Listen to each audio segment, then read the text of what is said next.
Birinchi ulubuzny hizmetke satабыз инде, harbiy hizmetke satабыз.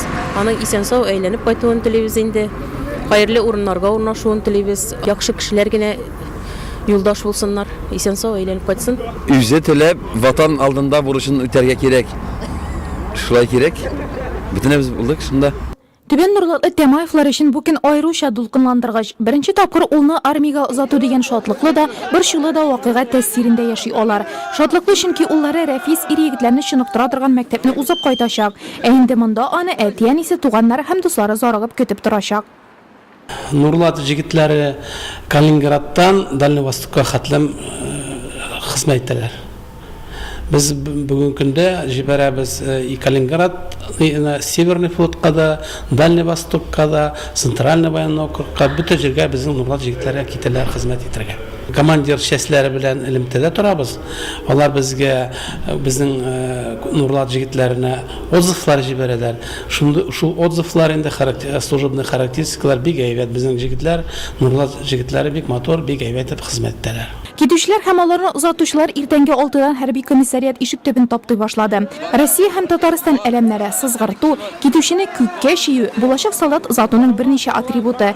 Яшьләр өчен бу үзенчәлекле бәйрәм булса, әти-әниләр йөзләрендә борчулы караш, күзләрендә яшь, күңелләрендә изге теләкләр. Әхмәтҗановлар гаиләсе дә бүген төпчек улларын хәрби хезмәткә озата.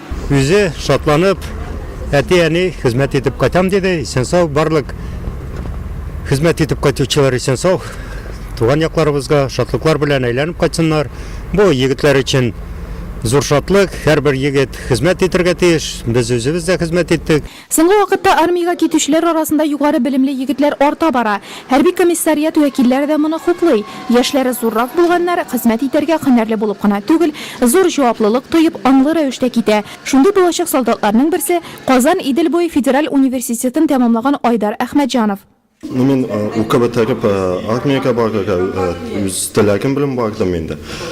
Сухопутный войскага Екатеринбургка эләгәм дип әйттеләр. Шунда хезмәт итәрмен, үз җиремне саклармын, хурлык итәрмен, үз җиремә, үз туганнарыма, яшәгән җиремә. Укытышыга укыдым, право, обществознание, хокук белеменә.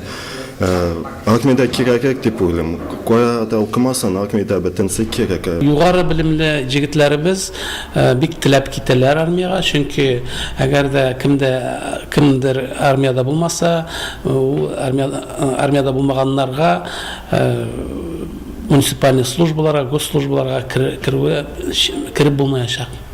Көзге чакырылыш декабрь азагына кадәр дәвам итәчәк. Шушы вакыт эчендә 85 Нурлат егете Россия хәрби көчләр составына озатылачак.